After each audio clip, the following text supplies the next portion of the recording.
Thank you very much for making a date on the marketplace. Let's settle for the very first story. The Millennium Development Authority, MIDA, is stressing the importance of gender parity in successful organizational performance. Director of Gender and Social Inclusion, Dr. Cherub Nfi-Nsia, says increasing numbers of women on boards of institutions is a positive development. Dr. Nfi-Nsia believes enabling a gender-responsive environment will attract and retain more women in organizations. Yeah, they have shown that companies that have addressed diversity, and we're talking about including social inclusion and gender, you know, the people with disability, whether it's physically challenged or, you know, blind, whatever, even people living with HIV/AIDS, what else? Yeah. The marginal, you know, the groups we are talking about, those who have included them, they have shown that there's improvement in the performance of the organization. In fact, gender, you do gender for its own right. The gender equality is something that is a necessity. But in addition, there's a business case for that. Female students pursuing science, technology, engineering, and mathematics courses at various institutions will begin a 2-month internship. 50 of the interns will be engaged by the Electricity Company of Ghana, 2 by Ghana Standards Authority, and 6 by the Energy Commission. Beneficiary institutions are Kwame Nkrumah University of Science and Technology, Accra Technical University, Koforidua Technical University, Kumasi Technical University, and Akwatia Technical Institute. Dr. Mercy Bedu is a member of Women in Science, Technology, Engineering, and Mathematics Ghana. MIDA is collaborating with the university to help create internship opportunities for young ladies in the areas of engineering and in the sciences. This program seeks to put the students to work with several industries where they can actually experience on the job training and then what they do when they are working in the industries. Meanwhile, the wife of the Vice President of Ghana, Hajia Samira Bawumia, has admonished women entrepreneurs, especially budding ones, to seize and make good use of every position of influence that comes their way. According to her, this is the surest bet to pushing gender parity in profiting as entrepreneurs in the society. She spoke at the launch of the World Bank Group's report titled Profiting from Parity, Unlocking the Potential of Women's Businesses in Africa. Now we have a policy it would allow for, you know, the girl who would otherwise be sacrificed to go to school. I see a lot of young women entrepreneurs here today, and it gives me great joy. And I'm encouraged about the future of women entrepreneurs in this country. So, distinguished ladies, I encourage you all to take up positions of influence as well. If an opportunity to serve avails itself, let us grab it and help to shape policy and influence the decisions that affect us. We can most eloquently speak on our own issues. It's incumbent upon all of us here to take advantage of the opportunities made available and work together, emphasis together, to create more. We have to have synergies. Like the minister was saying earlier, we have to know what each other is doing so that we can leverage on them and be better together. Each of us has a role to play in this. As women, we must widen our horizon in knowledge and the acquisition of valuable skills that can make us globally competitive. Achieving gender parity also means engaging and encouraging women to take up jobs that traditionally are reserved for or associated with men, because we can do it too. Let us work collectively to ensure that women are empowered across board and have all the requisite supports to succeed as entrepreneurs locally and compete globally. So the launch of the World Bank report also formed part of a 3-day visit to Ghana by the bank's Vice President for Africa, Dr. Hafez Ghanem. In a statement, Dr. Ghanem emphasized the importance of human capital in the development and growth of the country. He believes this is essential to the country's quest to empower women in Africa. I am really convinced that empowering women in Africa is important on and of itself, because it's if you're thinking of human rights and so on, but it's also important to deal with our human capital. It's important to to bring about development on the continent. So how will that work? It is very important for us to keep our girls at school. And it's really great that now Ghana has decided that education will be free until senior secondary schools. Girls and boys, of course, need to stay at school until at least 12 years. It is important. That is very important. It's also important that the girls after school have opportunities to work. And that is the subject of today's discussion, entrepreneurship and how to create more opportunities for women. So that is what really I wanted to tell you, that it is not just a question of creating more wealth or opportunities just for the sake of it. I think it is fundamental to change the dynamics of our societies, to change the rates of growth and development of our human capital. And all of us, every economist who has worked on development knows that human capital is the best indicator of development and growth. Away from gender issues now, over a year after sod was cut for commencement of work on the Marine Drive project, the Ghana Tourism Authority GTA has assured that effective construction works on the project will resume in June this year.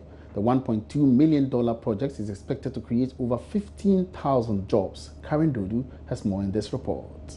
The concept of the Marine Drive project was first conceived by Ghana's first president, Kwame Nkrumah, in 1963. However, after the current government cut sod for the beginning of the project, not much has been done by way of progress of work. The main reason for the delay has been attributed to the slow pace of relocation of ministries, departments and agencies away from the proposed site. Chief Executive of the Ghana Tourism Authority, Akwesi Agyeman, explained that the evacuation process is 90% complete and that work will soon commence. Ghana House, which is a government facility, was also then put up to be rehabilitated to house them. So a lot of them have moved into Ghana House and demolitions of these facilities are ongoing. If you go now behind Asumdwe Park, towards Independence Square and everything has been cleared, ready for takeoff. We are very confident that by June this year, we'll start serious infrastructural work because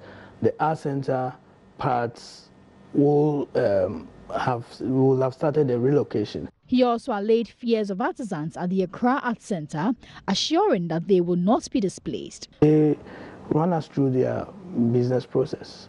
There are producers there, producing items. End of the day, they have to store them, be there. So you need semi-permanent fixtures where they can lock with key and leave.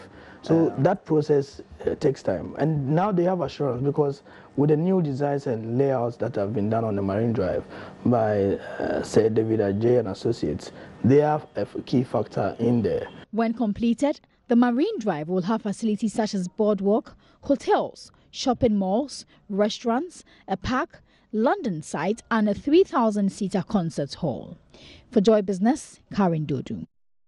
Meanwhile, small-scale artisans in the tourism sector will soon receive a boost for their businesses as part of plans for the $40 million grant from the World Bank for the tourism industry. The grant, extended by the Bretton Woods Institution to Ghana, has been structured to enable the Ministry of Tourism, Arts and Culture, together with other relevant ministries and agencies, initiate changes in certain aspects of the tourism sector.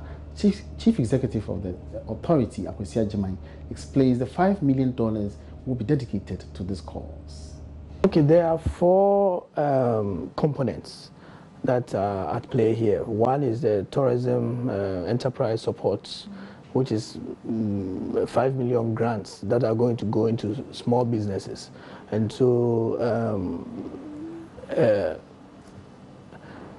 a firm is going to be procured to handle that. I think to be able to disburse those grants to firms and organizations that qualify. So we are in that process, working with the ministry to procure that firm. And the National Board for Small-Scale Industries, NBSSI, is a key component of that. Training and granting these facilities to small business holdings, artisans, crafts, small holdings, restaurants, and catering, people who can benefit. So it will come out. That was 5 million.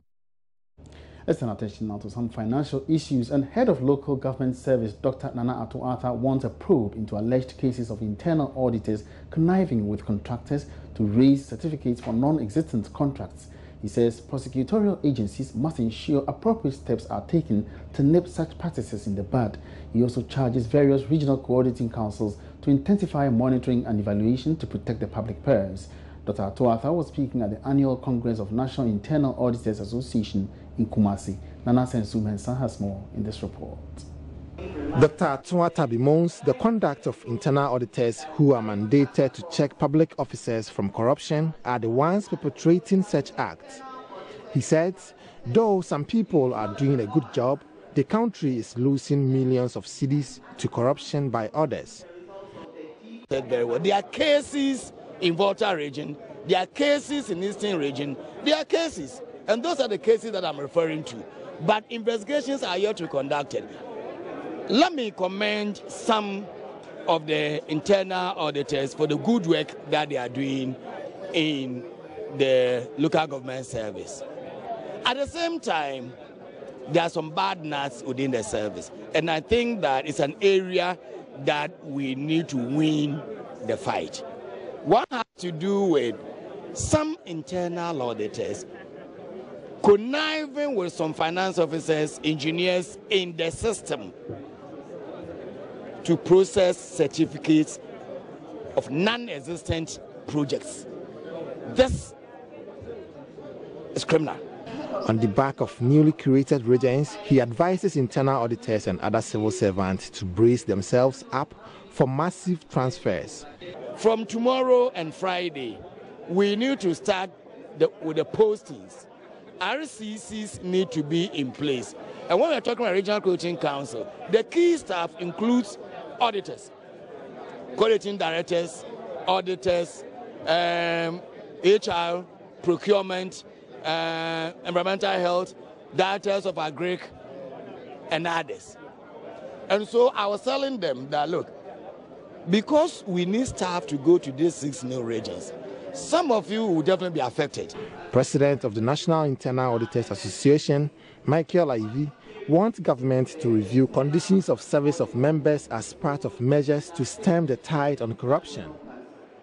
There is no justification for an internal auditor to engage himself in any corrupt act, because there is a legal provision against that. So there is no justification. In any case, internal auditors are human beings. When pressed to the wall, some of them may engage in that. We cannot justify that. Pushed to the wall is the lack of independence, no logistics, poor remuneration, and the person is married, he has children, he must pay school fees, he can't pay the children's school fees. Maybe he wants to improve himself, he can't pay his school fees. The person is likely to involve himself in some of those things if the person is not strong. So those are the things we should guide against. Nana Sensu-Mensah reporting. So the president of the Institute of Internal Auditors has been reacting to this move to prosecute, recalcitrant internal auditors. She says she supports the idea behind the prosecution to serve as a deterrent to others who consider engaging in such nefarious activities. She was speaking in an interview with Joy Business. My institute is the Institute of Internal Auditors, Ghana. And then we have other associations of internal auditors. But what we are doing is to encourage them to become members of our institute. For all internal auditors who are using the International Professional Practices Framework, we call it a red book, we have a code of conduct for all of us, whether you are in the assembly. Once you are using the IPPF, that code of conduct should help you. You have to be objective, you have to act confidentially, you have to have integrity, and then you have to have the competence to do the work. So those are the 4 main things that should guide all of us. I believe that as auditors, a lot is expected of us. Generally, internationally, they'll tell you auditors should be the 3rd line of defense, meaning that when the first line breaks, the second line breaks, the third one shouldn't. But in Ghana, most auditors are working as first-line defense, that is doing the controls and all that, which should be done by finance and other departments. And even with that, we should be able to stop the issues right there before it even escalates. But if some auditors themselves find themselves doing what is wrong, then it's quite unfortunate. For our institute, we organize training, we organize conferences, fora to discuss these issues. But I also want to bring to the fore that the Public Financial Management Act has certain provisions for auditors, and there are also sanctions. So if auditors are caught in it, I think the law must work. We're still live on the marketplace, coming to you live on Joy News. And now, what are you prepared to give up if doctors told you you may never have a child the natural way? Some couples have spent as much as £23,000, and that is even not a guarantee to have a baby. Udilia Ntiamwa takes a walk down the fertility lane and puts a cost to the various assisted reproductive technology methods. Let's take a look at this. Globally, about some 186 million people seek, fertility solutions, from various fertility clinics. It is estimated that about 1 out of every 10 women the world over is actually looking for some fertility-assisted ways of having children. But guess what? The problem is actually not just a woman problem, but more than half of the fertility problems in the world are coming from men. So globally, it's expected that, men contribute more to infertility issues, but women are largely blamed for, not helping produce the babies. I'm off to find out exactly why women are largely blamed and issues relating to what are the solutions to fertility issues right here in Ghana. More men between the ages of 18 to 45 have infertility issues than have diabetes. Men need 40 to 60 million milliliters of sperms to produce children, while women need an egg to be fertilized. Their situation is conclusive from birth, that is, women's eggs are produced from birth, while men produce sperms as they grow. Couples the world over are spending thousands of various currencies to have a child. The fertility industry makes about $300 million a year. With as little as 1,000 cities and as much as 35,000 cities. It depends on the conditions that you have. You could easily have a baby. So it could either be, medicines that are given to you to assist you to produce more eggs or to really stay fertile as a man, or an IVF, which could cost you as much as 35,000 Ghana cedis. But how many people can afford this if they have to do an IVF? If you're not doing an insemination and it's just buying some tablets to take to get more eggs, and then you do a scan and they tell you it's ready, so trigger and have intercourse, that's very cheap. It's less than 1,000 cedis just for your drugs and your scan consultations and the rest. That may be all you need. So it could be that cheap. But when you bring an insemination in where you're going to do a procedure and maybe add injections and all that, then you could be getting to 4,000 or 5,000 cedis. When you come to IVF, depending upon the age, because the older you are, the more stimulation you require, so the drug cost will go higher, and then you may still need an IVF or an intracytoplasmic sperm injection. So let's say it could be anywhere between 25 to 35,000 cedis. To now the structural issues of where a tube may be blocked and therefore eggs may be there, but they can never meet a sperm, and both male and female. And then in our part of the world, one major thing is infections. Infections cause blockage of the tubes or peritubal adhesions, and that is a major cause of infertility in our part of the world. These are all my injection needles that I have to start having in my backside, and quite long, do frighten me a bit. You might just feel a small prick. What I'm used to. This is just for one attempt, which may not necessarily result in a child.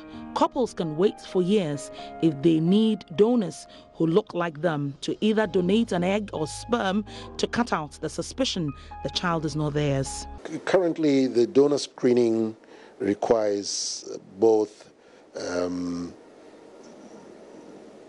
screening for infectious diseases or genetic diseases. With the genetics, it's mainly sickle cell that we're looking for. Then you take a history to find out whether there's been any abnormal child to that kid, that client before. Typically, you want to use a younger person. So in our facility, we use between 20 to 30 years old. Preferably, if the person has had a kid before, then you know those eggs have been tested and proven to be good. And then,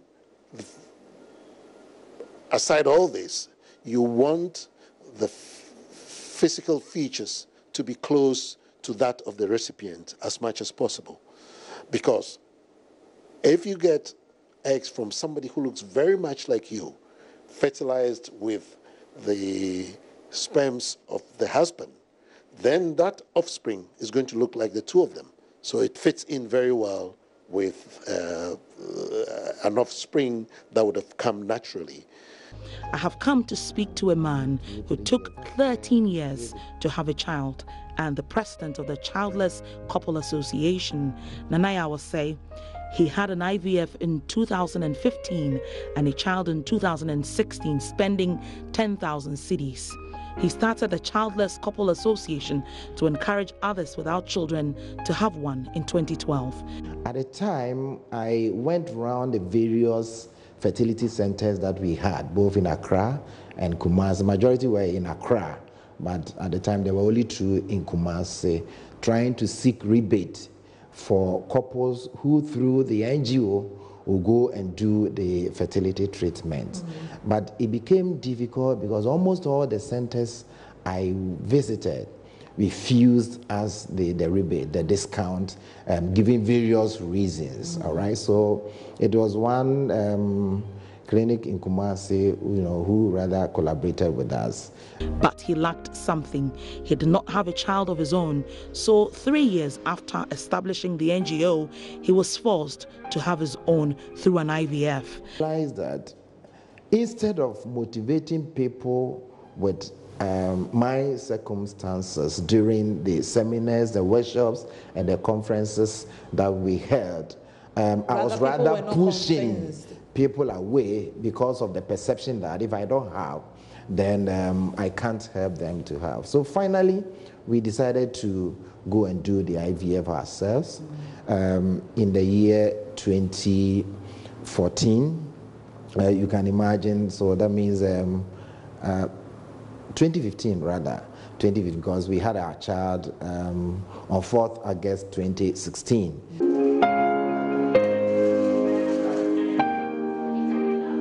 Nanaya says it's not enough to wait till you marry to know you can or cannot have children. Technology is advancing, and the walking egg technology from Belgium is one of such technologies. With a conventional method, for instance, you need an air filtering system, where it filters the air before you can do the process of fertilization, that's getting the eggs of the woman being fertilized with the sperm of the man. But with the walking egg method, you don't need that because everything is done within the tubes, all right? So you don't need that cleaner air as compared to the conventional method. So it cuts down the cost drastically. For our part of the world, what we may may pass as genetic editing is the helping couples who have sickle cell carrier status to avoid having children with sickle cell. Now we can do that, but it is not genetic editing per se, but maybe genetic selection, where you do an IVF for two couples. They are both AS, which means they can have embryos that would be SS, who will really suffer sickle cell disease, or they can have AS like themselves, or even AA. So the main one you want to avoid is the SS. So you can biopsy these embryos and select the ones that do not have SS and put those back so they would not have children with sickle cell disease. And that has started. So with 10,000 cities here, you can have a child also. Whichever method you choose, while you are young, check on your status, and you may never know, you could save yourself some money and emotions.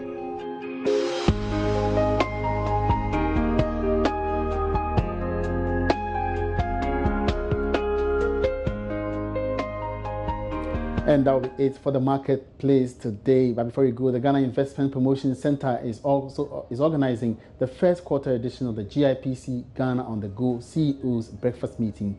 This edition will focus on the recent reforms in Ghana's banking sector. The meeting will evaluate the outcomes of the banking sector reform and explore the opportunities it presents for private sector companies and industry practitioners. The theme for the program is Ghana's banking sector reforms, opportunities for the private sector.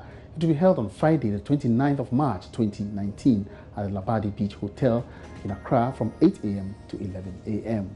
That's it for the marketplace today. My name is Emmanuel Abuaji. You are free help with us.